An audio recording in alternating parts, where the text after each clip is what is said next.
क्या होती है संसद? पिछले एपिसोड में हमने भारत सरकार के अंतर्गत आने वाले राष्ट्रपति, उपराष्ट्रपति, प्रधानमंत्री और मंत्रिपरिषद जैसे पद के कामकाज के बारे में चर्चा की थी और जाना था कि संविधान इनके बारे में क्या कहता है। अब हम हमारी विधायिका यानी संसद के बारे में बात करेंगे। भारत की संसद के अंतर्गत राष्ट्रपति, राज्यसभा और लोकसभा को गिना जाता है। राज्यसभा और लोकसभा हमारी संसद के दो सदन होते हैं। इनके बारे में हम आगे चर्चा करने ही वाले हैं, लेकिन उससे पहले हम बात करेंगे विधायिका के रूप में राष्ट्रपति का क्या काम होता है और संविधान ने उसको लेकर क्या व्यवस्था की गई है। राष्ट्रपति के पास संसद को लेकर ये शक्ति होती है कि वो राज्यसभा और लोकसभा दोनों ही सदनों को समय समय पर मीटिंग करने के लिए बुलाता रहता है। राष्ट्रपति लोकसभा को बंद करने की भी ताकत रखता है। इसके साथ ही राष्ट्रपति लोकसभा के किसी एक सेशन को भी खत्म कर सकता है। फिर संसद द्वारा पारित किए गए किसी भी कानून पर राष्ट्रपति की सहमति लेना जरूरी होता है। हमें ये भी जानना चाहिए कि जब दोनों सदन काम नहीं कर रहे होते हैं तो राष्ट्रपति कानून बनाने के लिए अध्यादेश यानी ऑर्डिनेंस भी पारित कर सकता है। उनके पास ही शक्ति होती है कि वो जब चाहे संसद के किसी भी सदन को भाषण दे सकते हैं। राष्ट्रपति की ये सारी शक्तियां संविधान के आर्टिकल 85, 86 और 87 में मौजूद है। इसके पश्चात अब हम बात करेंगे राज्यसभा की। राज्यसभा भारत की संसद में राज्यों को रिप्रेजेंट करने के लिए बनाई गई संस्था होती है। हालांकि इसके लिए राज्य के लोग खुद वोट नहीं करते, बल्कि राज्य की विधानसभा के विधायकों द्वारा राज्यसभा के सांसदों के लिए वोट दिया जाता है। भारत में हर राज्य को उसकी जनसंख्या के हिसाब से राज्यसभा की सीटें बांटी गई है। ऐसे में कई छोटे छोटे राज्य ऐसे भी रह गए हैं जिनकी जनसंख्या इतनी कम थी कि उनके हिस्से में राज्यसभा की एक भी सीट नहीं आ पाई। आज हमारे राज्यसभा में 245 मेंबर्स बैठते हैं। इसके सदस्यों को 6 साल तक राज्यसभा में रहने का अधिकार होता है, लेकिन ये भी सच है कि हर दूसरे साल राज्यसभा के 1/3 सदस्य रिटायर हो जाते हैं और उनकी जगह नए सदस्य चुनकर आते हैं। इस वजह से राज्यसभा कभी भी पूरी तरह से खाली नहीं होती और हमेशा काम करती रहती है। अब इसके बिल्कुल विपरीत यानी उल्टा लोकसभा में हर 5 साल में एक बार चुनाव होता है और सभी सदस्य दोबारा चुनाव के लिए पहुंचते हैं। इसी तरह राज्यसभा के अलग लोकसभा में सांसद सीधे देश की जनता द्वारा चुन लिए जाते हैं। इसीलिए लोकसभा को आम सदन भी कहा जाता है, जहां सांसद सीधे जनता द्वारा वोट हासिल करके सांसद बन जाते हैं। यहाँ पर यह बात जानना बहुत जरूरी होता है कि भारत का कोई भी नागरिक जिसकी उम्र 18 साल से अधिक हो, वो लोकसभा के सदस्यों के लिए वोट दे सकता है।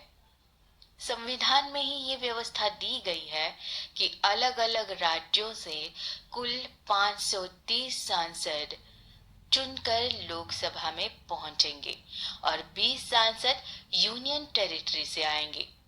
आज के समय में भारत में 28 राज्य और 8 यूनियन टेरिटरीज हैं। इन यूनियन टेरिटरीज में राज्य की सरकार ना होकर सीधे केंद्र सरकार द्वारा शासन किया जाता है। इसके अलावा राष्ट्रपति भी लोकसभा में 2 ऐसे सदस्य चुनकर भेजता है जिनके परिवार में पिता की तरफ से कोई अंग्रेज रहा होता है।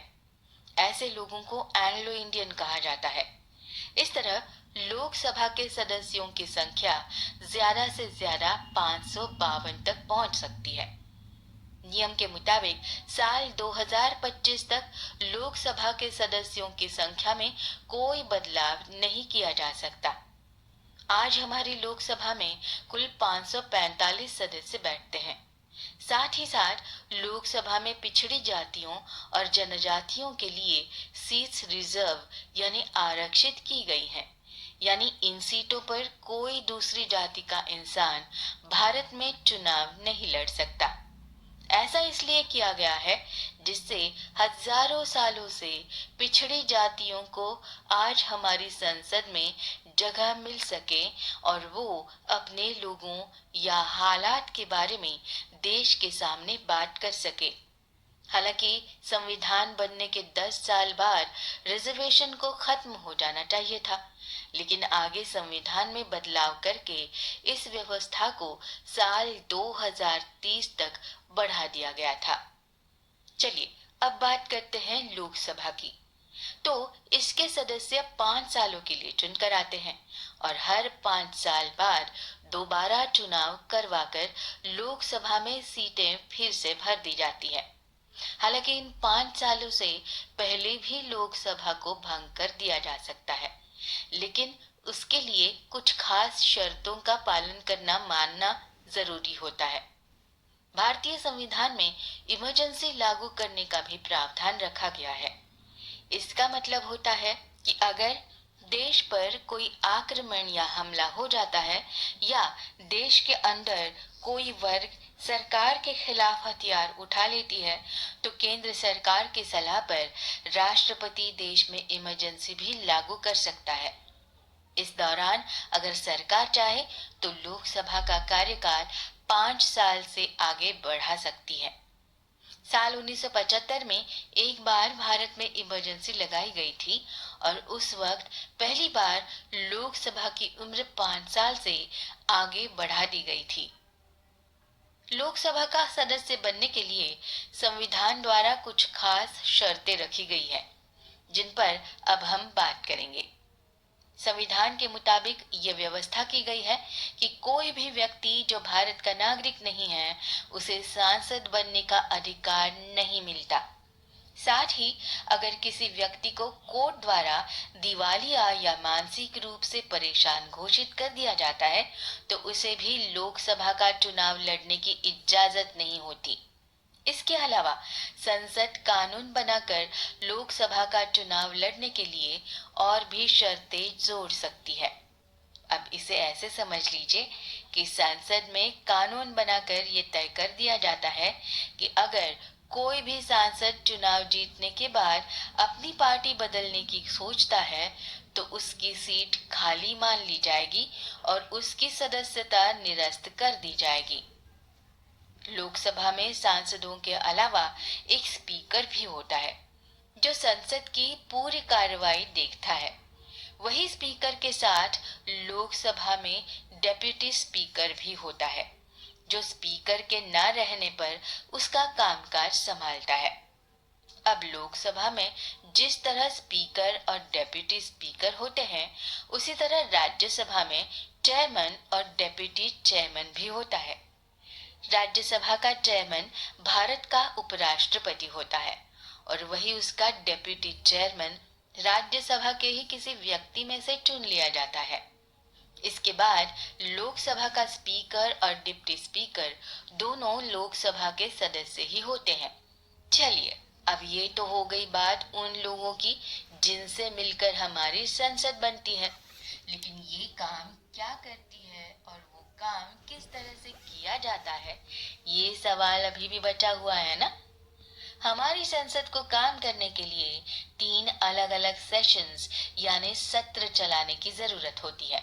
संसद में बजट सत्र, मानसून सत्र और शीतकालीन सत्र जैसे 3 सेशंस यानी सत्र होते हैं।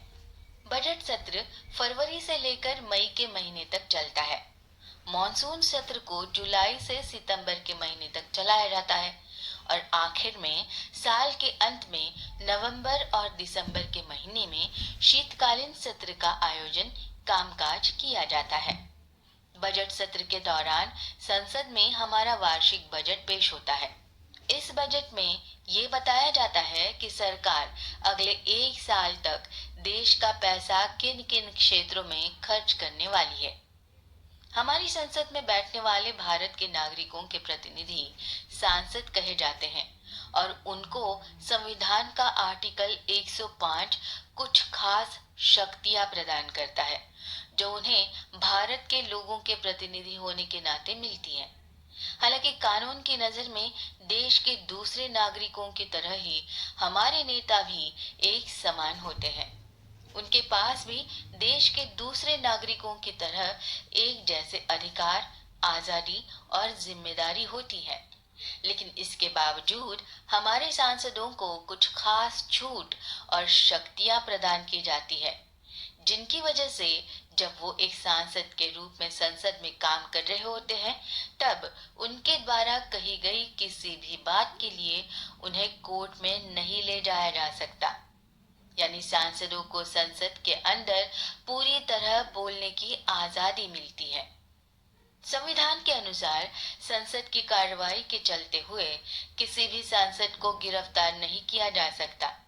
संसद का कोई भी सदस्य इसके चलते हुए सत्र के बीच में और उसकी शुरुआत के 40 दिन पहले या 40 दिन बाद तक गिरफ्तार नहीं किया जा सकता। हालांकि ये सुविधा गंभीर अपराधों के मामलों में नहीं दी जा सकती। साथ ही संसद के चलते हुए सत्र के बीच में हमारे सांसद किसी भी कोर्ट में सबूत पेश करने या गवाह बनने से भी इनकार कर सकते हैं। अब यहाँ पर यह बात भी ध्यान रखने लायक है कि लोकसभा और राज्यसभा की आपस में तुलना करने पर हम ये समझ पाते हैं कि लोकसभा के पास राज्यसभा से ज्यादा शक्तियां होती है। जैसे कि जब कोई भी बिल लोकसभा या राज्यसभा में पास होने के बाद दूसरे सदन में अटक जाए तो उसे पास करवाने के लिए राष्ट्रपति दोनों सदनों की एक सामूहिक बैठक बुला सकता है। उस बैठक में लोकसभा के स्पीकर को ही अध्यक्ष बना दिया जाता है, न कि राज्यसभा के चेयरमैन को। ऐसा इसलिए भी होता है क्योंकि राज्यसभा का चेयरमैन संसद का सदस्य नहीं होता, बल्कि वो भारत का उपराष्ट्रपति होता है।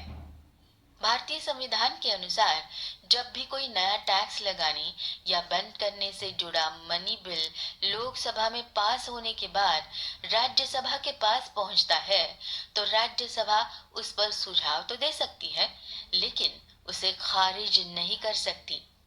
साथ ही साथ राज्यसभा के पास बजट पर वोट करने या न करने की मांग उठाने का भी कोई अधिकार नहीं होता। इसका मतलब ये हुआ कि राज्यसभा केवल बजट पर बहस कर सकती है। इसलिए ये सारी बातें लोकसभा को राज्यसभा की तुलना में एक शक्तिशाली संगठन के रूप में पेश करती है।